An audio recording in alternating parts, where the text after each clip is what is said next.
My name is Vanessa Miller. I'm 32 years old, and 3 years ago I destroyed my marriage for a man who was never worth it. At least, that's what I believed in the beginning. Now I know something much worse.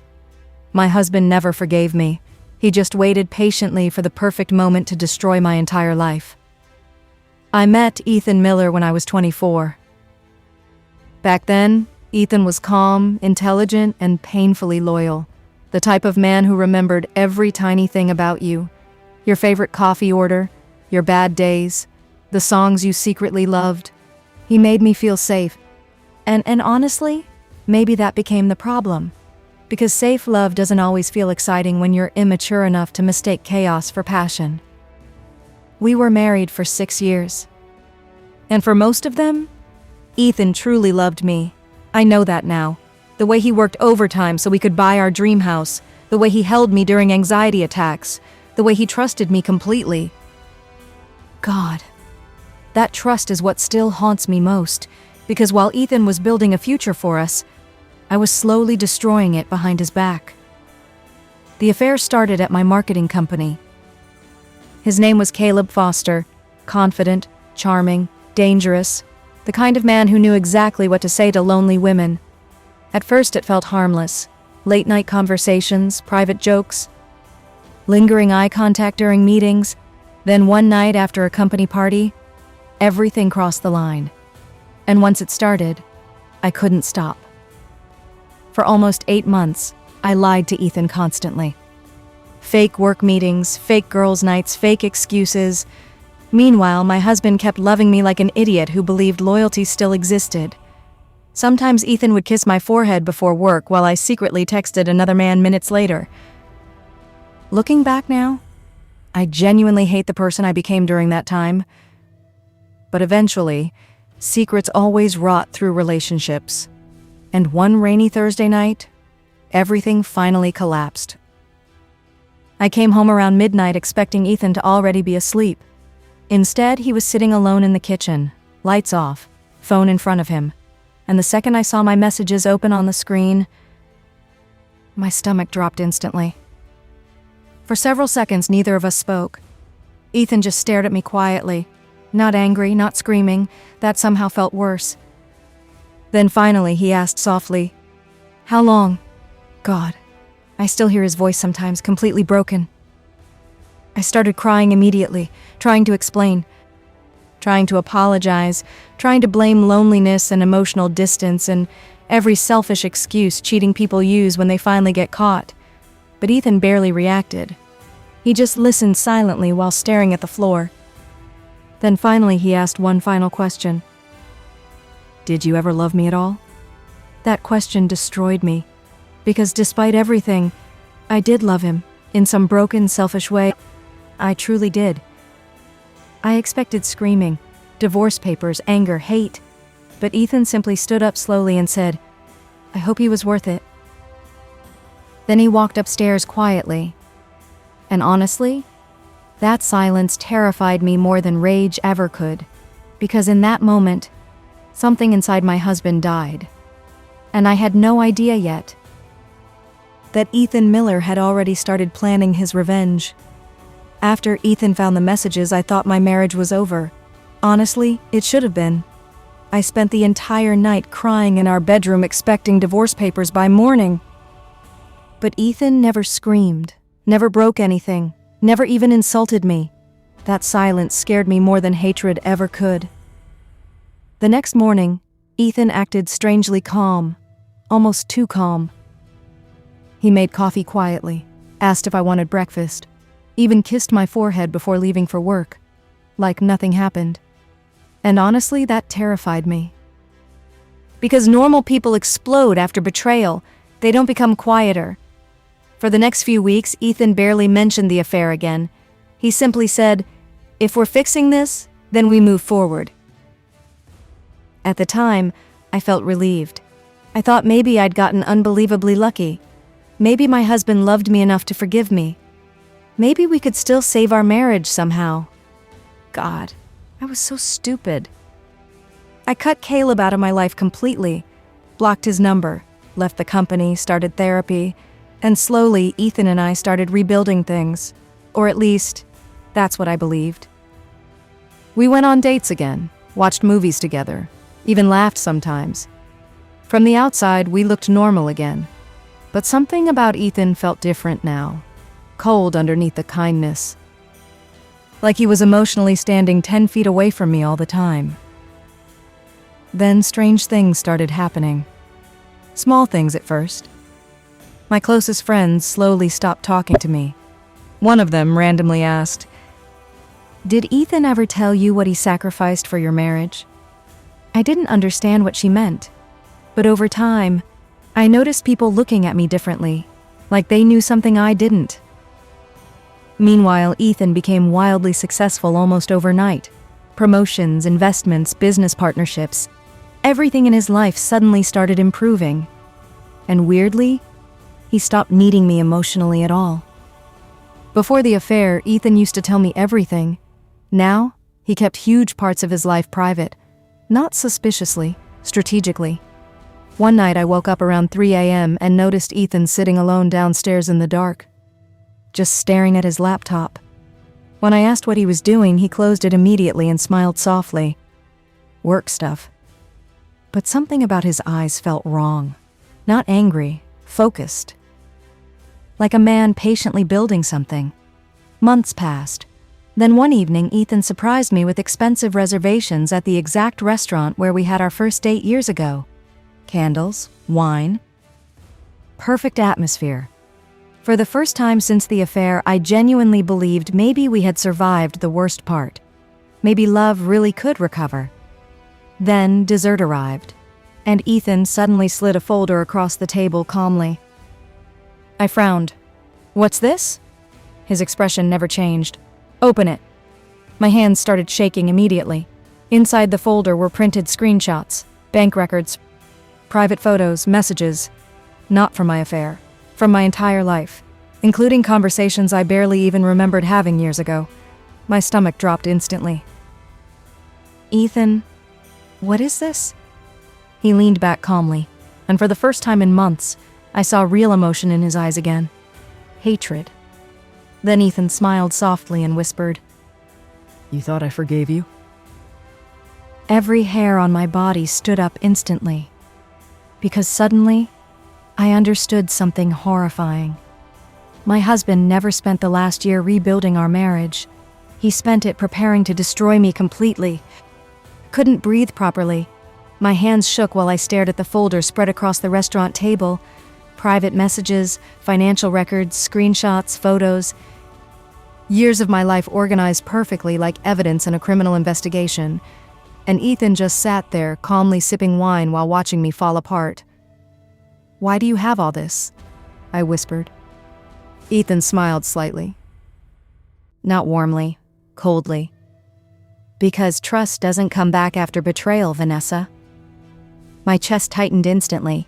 People around us kept laughing and eating normally, while my entire reality collapsed quietly at that table. Then Ethan leaned forward slightly, and softly said the sentence that still haunts me. "Did you really think I stopped investigating after discovering the affair?" I felt sick immediately, because suddenly, all the strange things from the past year started making sense. The distance, the secretive late nights, the fake calmness. None of it was forgiveness. It was preparation. I stared at him in disbelief. "Ethan, what are you talking about?" He looked directly into my eyes, and for the first time since my affair, I saw how deeply I had broken him. For 2 years, I rebuilt my entire life while planning exactly how to leave yours in ruins. God. Hearing those words physically hurt. I started crying immediately. "Ethan, please. I know I hurt you, but this is insane." He laughed quietly, not amused, broken. "Insane?" he whispered. "Vanessa, I spent months wondering why I wasn't enough for my own wife." That sentence shattered me. Because despite everything, I knew Ethan truly loved me once, maybe more than anyone ever had. And I destroyed that love for temporary excitement. Then Ethan calmly explained everything. While pretending to forgive me, He secretly separated our finances, moved investments into protected accounts, built legal evidence, recorded conversations, prepared divorce strategies.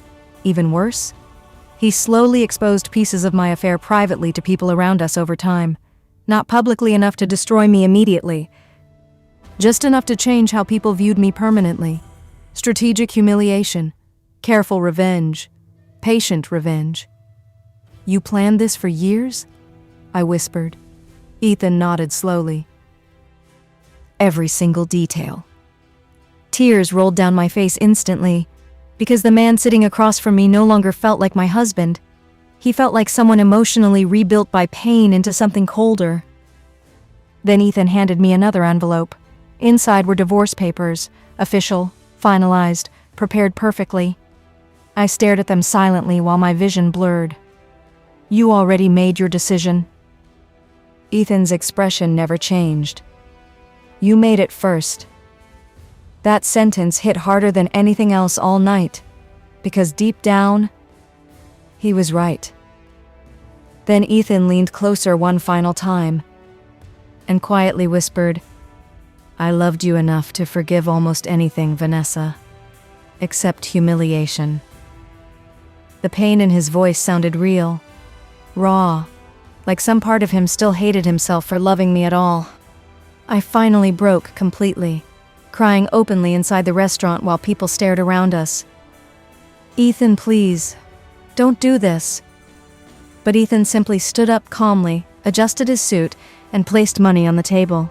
Then, before leaving, he looked at me one last time and said, "You destroyed us the day you chose another man over your husband." And just like that, he walked away, leaving me alone, surrounded by divorce papers, ruined trust, and the horrifying realization that my husband had spent years patiently planning revenge while pretending to love me again. After Ethan walked out of that restaurant, my entire world started collapsing slowly. And the worst part?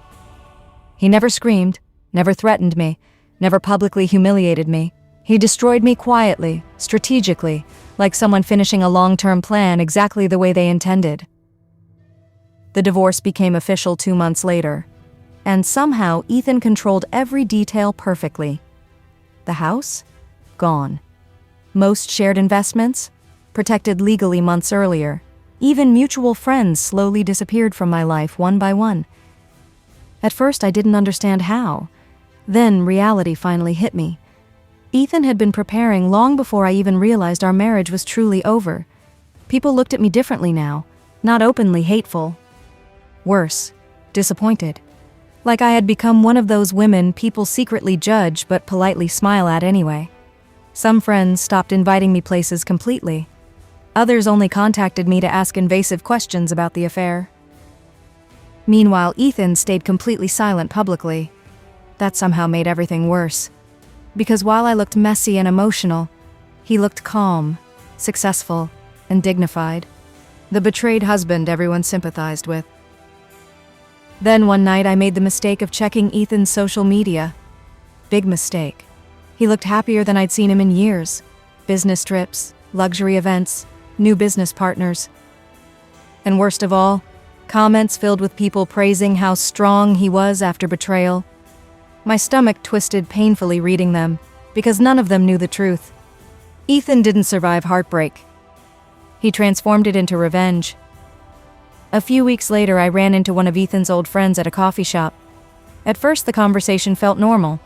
Then suddenly she looked at me carefully and asked, "Did you really think Ethan would ever forgive cheating?" Something about her tone felt strange, almost pitying. Then she quietly added, "You broke the only person who ever truly loved you." God. That sentence stayed in my head for weeks, because deep down, I knew it was true. Meanwhile, my own life kept getting worse. Work opportunities disappeared unexpectedly. People at networking events treated me differently after recognizing my name. Apparently, rumors had spread farther than I realized. Not dramatic rumors, subtle ones, exactly enough to damage my reputation quietly, the same way Ethan destroyed everything else. Carefully, patiently. Then one night, after drinking too much wine alone in my apartment, I finally broke down completely. I started rereading old messages between Ethan and me from years earlier. Vacation photos, inside jokes, late-night conversations, proof that once upon a time, this man genuinely adored me. And suddenly I realized something horrifying. Ethan's revenge was never really about money, or humiliation, or even divorce. It was about making me feel the same emotional destruction he felt the night he discovered I betrayed him. And honestly, it worked. Then, 3 months later, Ethan contacted me unexpectedly. One text message, that's all. "We need to talk." Seeing his name again made my chest tighten instantly. Part of me still missed him in the most painful possible way, which honestly felt pathetic after everything. But love doesn't disappear just because someone hurts you. Sometimes it stays long after the damage becomes irreversible. We met at a quiet rooftop bar overlooking Manhattan. The second I saw Ethan again, I barely recognized him. He looked calmer now, more confident, like revenge had finally given him closure. Meanwhile, I looked emotionally exhausted. Funny how life works sometimes. For several minutes, neither of us spoke. Then finally, Ethan looked at me and quietly admitted, "I thought revenge would fix what you broke." I stayed silent. Because honestly, I didn't know what to say anymore. Then Ethan laughed softly. Not happily, sadly. But destroying your life didn't make me feel whole again. That sentence hit harder than anger ever could. Because suddenly, for the first time in years, I saw traces of my old husband again underneath all the pain and bitterness. And somehow, that hurt the most of all. The rooftop bar was almost empty that night. Cold wind moved across the Manhattan skyline while Ethan sat quietly across from me holding a glass of whiskey he barely touched. For several minutes, neither of us spoke. And honestly, the silence between us felt heavier than all our old arguments combined. Finally, Ethan looked at me and whispered, "Do you know what hurt the most?" I stayed quiet. His eyes slowly drifted toward the city lights. It wasn't the cheating. That surprised me. Because for years I believed the affair itself destroyed him. But Ethan shook his head slowly. It was realizing the person I trusted most could look me in the eyes every day while lying to me. God. That sentence shattered something inside me all over again. Because he was right. Every fake smile, every fake excuse, every fake, "I love you." I poisoned our marriage long before Ethan ever planned revenge. Tears filled my eyes instantly. "I know I destroyed us." Ethan laughed softly, not cruelly, sadly. "Yeah, you did." For a second, his voice cracked slightly. And suddenly I realized something painful. Ethan wasn't sitting here because he still hated me. He was sitting here because some part of him still loved me despite everything. That's what made revenge so tragic. Then Ethan leaned back quietly. "For years I thought making you suffer would heal me." His jaw tightened slightly. But revenge just made me emptier. I stared at him silently. Because for the first time since all this started, the anger between us felt gone. Only sadness remained. Sadness for what we used to be. Sadness for what we destroyed. Then Ethan suddenly reached into his coat pocket and handed me something small. A photograph, old, wrinkled around the edges. I looked down and immediately felt my chest tighten. It was us years ago, 24 years old, broke, laughing together on the subway after midnight. Back before ambition, betrayal, revenge, and pain ruined everything.